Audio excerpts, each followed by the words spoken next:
and welcome to our Career Launchpad series. 2020 has been quite the year, to say the least. We wanted to wrap up this track of the Career Launchpad series by reflecting on the year with some of our HR professionals.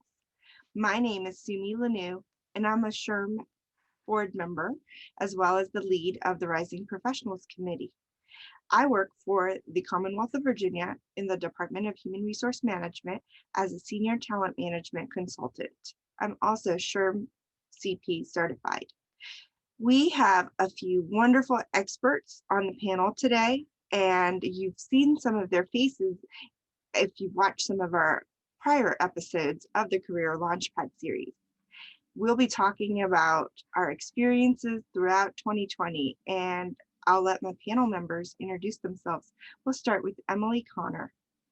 Hi everyone, I'm Emily. I work at CAP Center as an HR professional, and I am SHRM certified, as well as I sit on the Richmond SHRM Rising Professionals Committee. Next, we'll have Quintrell Lenore introduce himself. Hi everybody, my name is Quintrell Lenore, folks call me Q. I work at VCU in our Career Services Office, and my title is Assistant Director of Employer and Experiential Development, and I'm also the co-owner of Lenore Coaching, LLC. And last but not least, Tandy Williams. Hey everybody, my name is Tandy Williams. I work with Owens & Minor.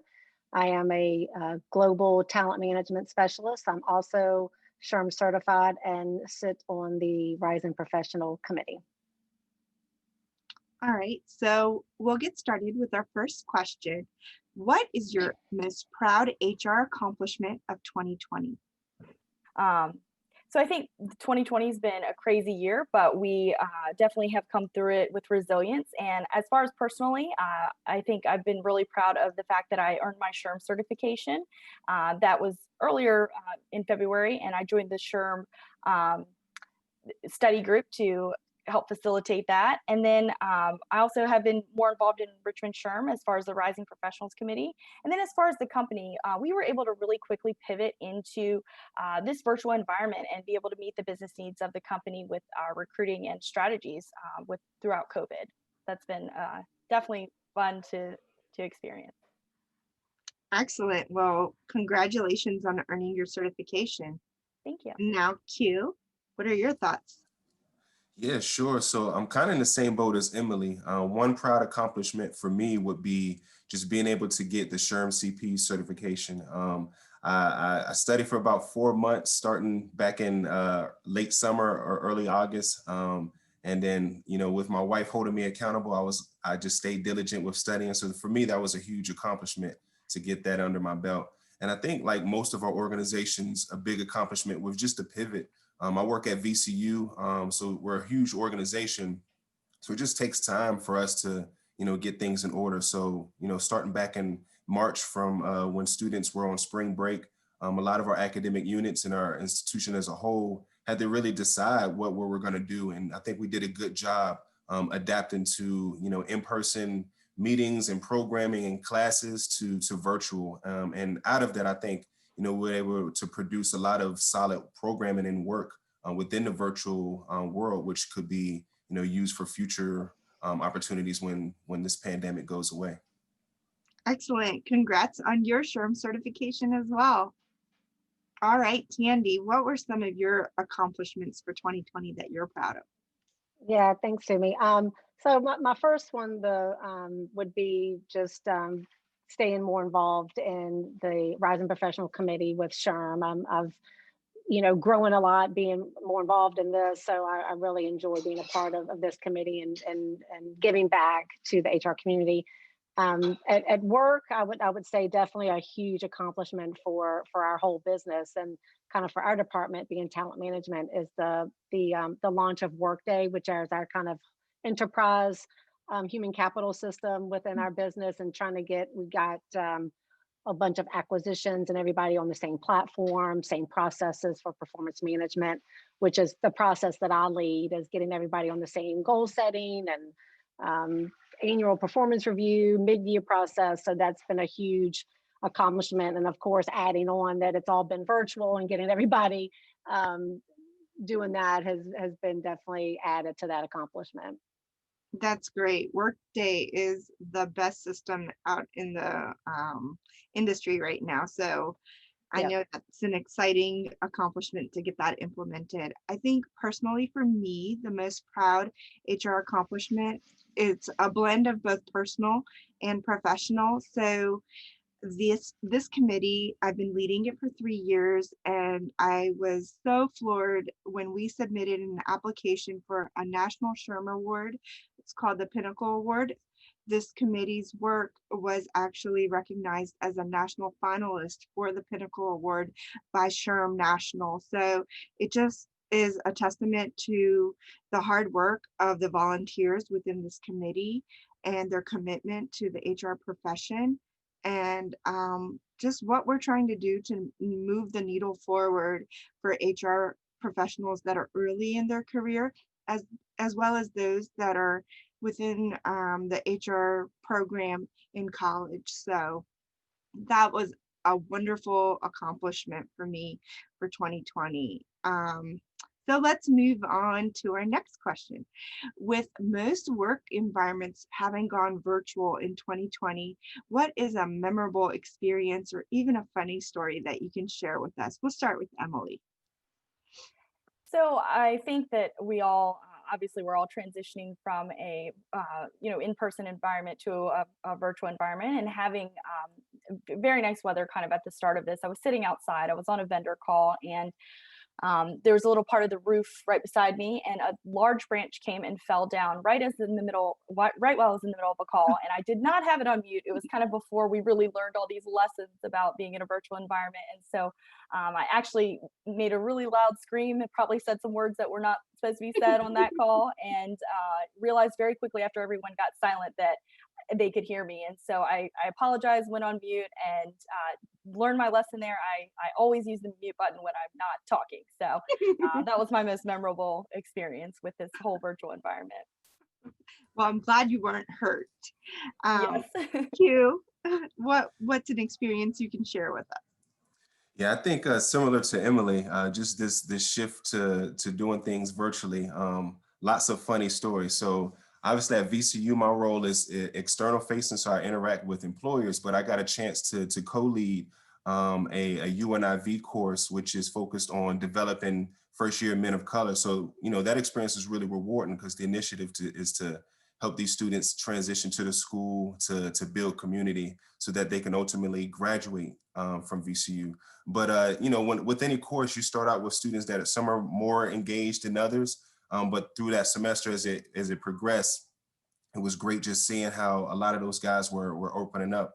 And I just remember one particular student who wasn't as interactive, but progressively, got more and more engaged with participation. I just remember one session he was engaging, and then after you can see his girlfriend in the background just contributing to the conversation too. So I just thought that was funny. But just seeing that process overall as these guys getting more and more engaged into the class participation. I'm glad to see that you saw that engagement. All right, Tandy, do you have a memorable virtual work experience to share with us from 2020? Yes, absolutely. Yeah, mine definitely involves my family. So I was sitting in a virtual call, and this was probably sort of at the beginning, and we all had our videos on and kind of working intently, and wasn't really paying attention to my surroundings on my video. And I'm getting this chat from one of my teammates. Thank goodness it was a team meeting. And she was like, "Yeah, I think I see your son coming down the steps, and it looks like he might be just in his like underwear from just waking up." I'm like, okay. So just like Emily said, you quickly learn, shut off video, put on mute, yell at kid, go get some clothes on. So it was comical. Thank goodness it was just my work team, and they all thought it was the funniest thing ever. We're still laughing about that story. But yeah, again, we since then we probably don't do as many video meetings because people have, we all have our kids and family members around us. So you never know what might pop up in a video chat. So that was my funny story.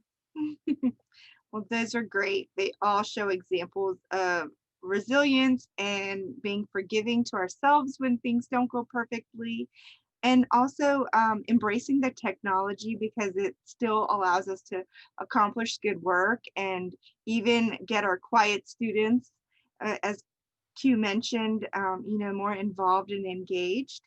I've got a slew of funny 2020 experiences, and a really positive one that comes to mind is when we held our Rising Professionals annual conference virtually.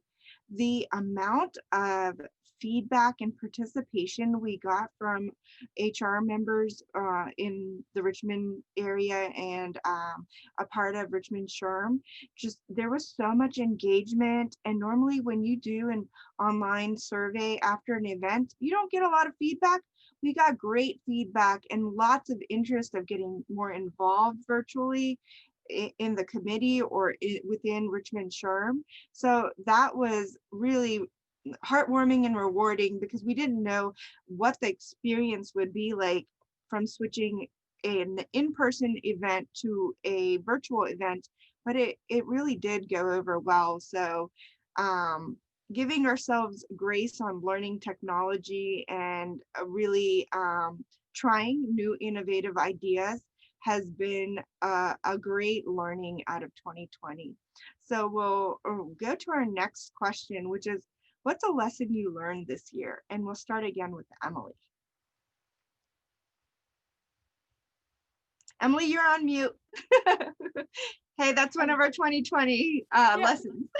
Hey, at least I was on mute and not off mute and something crazy happened. Absolutely. I need to take my own advice. So I think one of the most important lessons that I've learned in 2020, both personally and professionally, would be those connections, whether that's with family, friends, or coworkers, just reaching out and making sure that they know that they're cared for, and whether that's a virtual medium or over the phone or whatever you're using, just making sure people know that you are still thinking about them. For example, for employees, I've been reaching out and just doing kind of just informal wellness checks on Teams, on Microsoft Teams, just seeing how they're doing and how their summer go, and with everything going on. And so with family, just checking in to make sure they're okay, and really appreciating those connections throughout this entire time, and carrying those into 2021 is going to be important as well. Absolutely. Yeah, so when I think about lessons learned, I've learned from this year, it's funny because VCU's slogan is #MakeItReal. And I find myself, the lesson learned is like trying to keep it real. We've had to make a lot of pivots and changes. And so, balancing the work that we have, it can be very challenging. When I think about my work-life balance, it's all off. It's all, blended together. And so keeping it real is a big lesson learned for me, because just bringing transparency to my direct supervisor, as well as my family members about how I'm doing and how I'm feeling with, the work at hand. It allows for us to sort of carry the load together and to deviate from things that might be, too burdensome. There's something to be said about having grace and changing when things are too much to handle. So keeping it real with myself and others is probably a big lesson learned for 2020. Very good. Tandy, what about you? Yeah, I think the big lesson learned for me and from my family is just to kind of let things go that you can't control. I've got a senior in high school this year, and from the beginning, and she's asked questions. What about this? Are we going to have graduation? Or what about prom? And I'm like, I don't think anybody has answers. Just kind of let's just go with the flow and see what happens. Things will come as they come, right? So it's just a matter of letting go of things you can't control, and just kind of being positive, still staying positive, and still going with the flow, but just letting go of things you can't control. So that's probably my biggest lesson of this year. Those are all great lessons. Connections, keeping it real, letting go of the small stuff. I think for me to add to that conversation, mine is gratitude. Gratitude and being able to work from home. Gratitude and being able to watch my children, whether it's very hard, trying to work with them, but being able to see them play in the backyard while I'm working, when they were homeschooling. just the extra time with my husband and being grateful for our health and praying for others that aren't as well, how it's really tough. It's been very tough with the pandemic and all of the unknowns. So every day I start my day with gratitude for being okay and having family and employment and just, the basics, food on the table, because there are lots of folks that are in different situations, and figuring out ways on how I can help, whether it's just a small contribution, it's a phone call, checking on someone, or participating in something organized at work through my organization. So being able to lend a helping hand. So that is the end of our session, and we would now like to move to the takeaways from this session. And so we'll start with Emily. So number one, just maintain focus on that professional development in a virtual landscape. And Q. Yeah, so I think point number 2 would be to continue to offer grace to yourself and everyone around you. And on top of that, remain honest and transparent about the challenges you face. Tandy. And again, just reiterating what I said is just don't sweat the small stuff. Let things go. And rounding it out with making sure that you continue keeping those connections with your colleagues, family, and friends, because 2020 has only been survivable due to our human connections with one another. So please join in and watch the kickoff of the Career Launchpad series in 2021. We've got some great topics lined up for next year, and continue to connect with Richmond SHRM via LinkedIn, Facebook, or Instagram. Happy holidays. Be well.